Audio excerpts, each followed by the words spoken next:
বাংলাদেশের সীমান্ত আজ আর কেবল কাঁটাতারের রেখা নয়, এটি এখন আত্মমর্যাদা, নিরাপত্তা আর ভূ-রাজনৈতিক শক্তির এক কঠিন প্রতীক। দক্ষিণ এশিয়ার রাজনীতিতে বহু বছর ধরে যে বাস্তবতা চলে এসেছে, সেই পুরনো সমীকরণ এখন দ্রুত বদলে যাচ্ছে।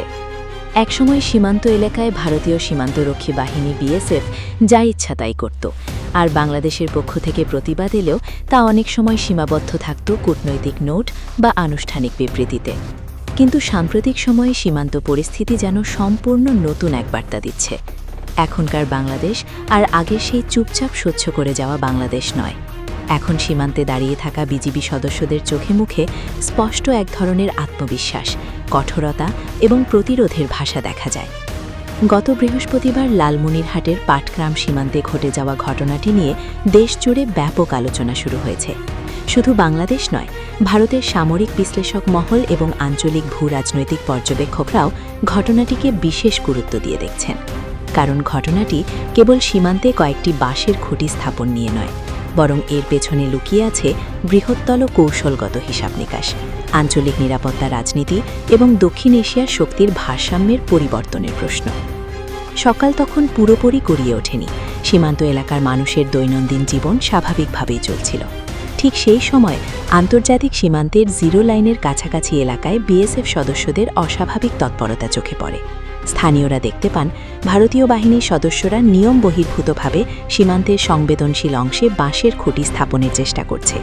আন্তর্জাতিক সীমান্ত আইন অনুযায়ী জিরো লাইনের নির্দিষ্ট দূরত্বের ভেতরে কোনো স্থায়ী বা আধাস্থায়ী অবকাঠামো নির্মাণের অনুমতি নেই।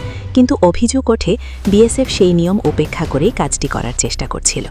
খবর দ্রুত পৌঁছে যায় বিজিবির টহল ইউনিটের কাছে। খুব অল্প সময়ের মধ্যেই ঘটনাস্থলে পৌঁছে যায় বিজিবির একটি সশস্ত্র দল।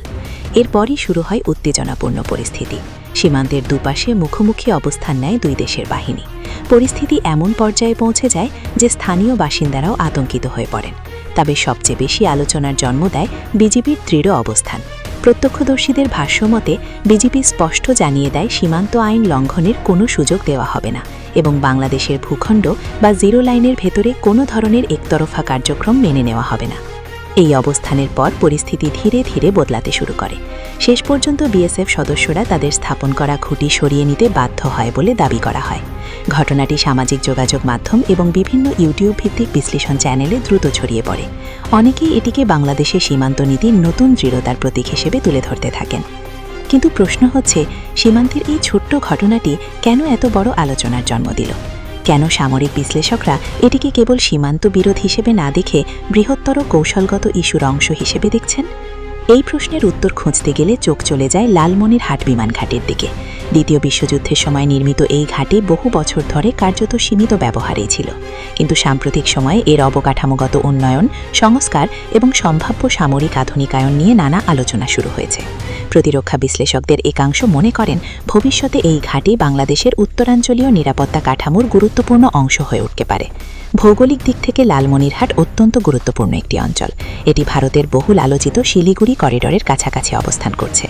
এই করিডোরকে অনেকে চিকেন নেক বলে অভিহিত করেন, কারণ এটি অত্যন্ত সরু একটি ভূখণ্ড যা ভারতের মূল অংশকে উত্তর পূর্বাঞ্চলীয় রাজ্যগুলোর সঙ্গে সংযুক্ত করেছে। সামরিক কৌশলের দৃষ্টিকোণ থেকে এটি ভারতের জন্য অত্যন্ত সংবেদনশীল এলাকা। কোনো সংঘাতের সময় এই করিডোর চাপে পড়লে ভারতের উত্তর পূর্বাঞ্চলের যোগাযোগ ব্যবস্থা মারাত্মকভাবে ক্ষতিগ্রস্ত হতে পারে। এই কারণেই লালমনিরহাট বিমানঘাটির সম্ভাব্য উন্নয়নকে ভারতের কৌশলগত মহল গভীরভাবে পর্যবেক্ষণ করছে বলে বিভিন্ন বিশ্লেষণে উল্লেখ করা হয়।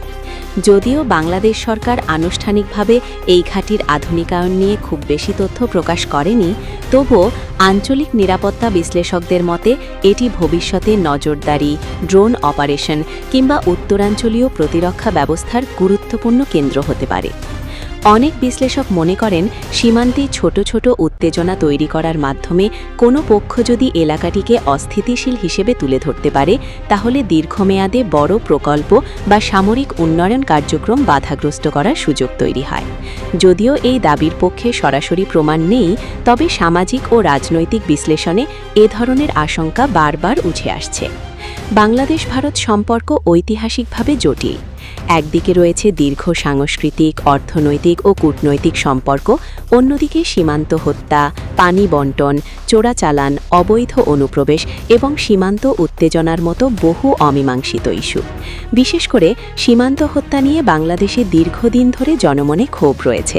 বিভিন্ন মানবাধিকার সংস্থার তথ্য অনুযায়ী সীমান্তে বহু বাংলাদেশি নাগরিক নিহত হয়েছেন, যা দুই দেশের সম্পর্কে বারবার উত্তেজনা সৃষ্টি করেছে। এই প্রেক্ষাপটে বিজিবির সাম্প্রতিক দৃঢ় অবস্থান বাংলাদেশের সাধারণ মানুষের একাংশের মধ্যে নতুন ধরনের আত্মবিশ্বাস তৈরি করেছে। অনেকেই মনে করছেন সীমান্তে এখন আর আগের মতো একতরফা পরিস্থিতি নেই। বাংলাদেশের বাহিনী এখন আরও সংগঠিত, প্রযুক্তি নির্ভর এবং আত্মবিশ্বাসী। তবে সামরিক উত্তেজনা বা অতিরিক্ত জাতীয়তাবাদী আবেগের মধ্যেও বাস্তবতা হল বাংলাদেশ ও ভারত উভয় দেশই একে অপরের গুরুত্বপূর্ণ প্রতিবেশী। অর্থনীতি, বাণিজ্য, বিদ্যুৎ, আঞ্চলিক নিরাপত্তা এবং যোগাযোগ ব্যবস্থার ক্ষেত্রে দুই দেশের পারস্পরিক নির্ভরশীলতা অনেক গভীর। ফলে সীমান্তে উত্তেজনা যতই বাড়ুক, শেষ পর্যন্ত কূটনৈতিক সমাধানই সবচেয়ে কার্যকর পথ। বিশেষজ্ঞদের মতে সীমান্তে শক্তি অবস্থান নেওয়া এবং জাতীয় নিরাপত্তা রক্ষা করা যেমন জরুরি, তেমনি উত্তেজনাকে পূর্ণাঙ্গ সংঘাতে রূপ না দেওয়াও সমান গুরুত্বপূর্ণ। কারণ দক্ষিণ এশিয়ার ভূরাজনীতি এমন এক অবস্থায় রয়েছে যেখানে ছোট একটি ভুল সিদ্ধান্ত বড় আঞ্চলিক সংকট তৈরি করতে পারে। বর্তমান বিশ্ব বাস্তবতায় সামরিক শক্তির পাশাপাশি তথ্যযুদ্ধ অত্যন্ত গুরুত্বপূর্ণ হয়ে উঠেছে। ইউটিউব, ফেসবুক এবং বিভিন্ন অনলাইন প্ল্যাটফর্মে সীমান্ত ইস্যু নিয়ে যে ধরনের আবেগঘন বর্ণনা ছড়িয়ে পড়ে, সেগুলোর অনেক ক্ষেত্রেই অতিরঞ্জন বা একপাক্ষিক ব্যাখ্যা থাকতে পারে।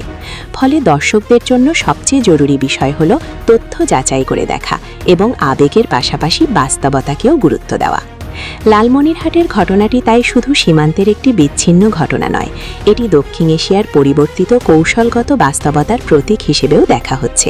বাংলাদেশ এখন তার সীমান্ত নিরাপত্তা, সামরিক সক্ষমতা এবং কূটনৈতিক অবস্থান নিয়ে আগের তুলনায় অনেক বেশি আত্মবিশ্বাসী হতে চাইছে। অন্যদিকে ভারতও তার কৌশলগত নিরাপত্তা নিয়ে অত্যন্ত সতর্ক। এই দুই বাস্তবতার সংঘর্ষই মাঝে মাঝে সীমান্ত এলাকায় উত্তেজনার জন্ম দিচ্ছে। তবে ইতিহাস বলে প্রতিবেশী রাষ্ট্রগুলোর মধ্যে স্থায়ী উত্তেজনা কখনোই দীর্ঘমেয়াদে লাভজনক হয় না। সীমান্তে শক্তি অবস্থান গুরুত্বপূর্ণ, কিন্তু তার চেয়েও গুরুত্বপূর্ণ হল স্থিতিশীলতা, সংলাপ এবং পারস্পরিক সম্মান বজায় রাখা। কারণ যুদ্ধ বা সংঘাতের সবচেয়ে বড় ক্ষতি শেষ পর্যন্ত সাধারণ মানুষের উপরই পড়ে।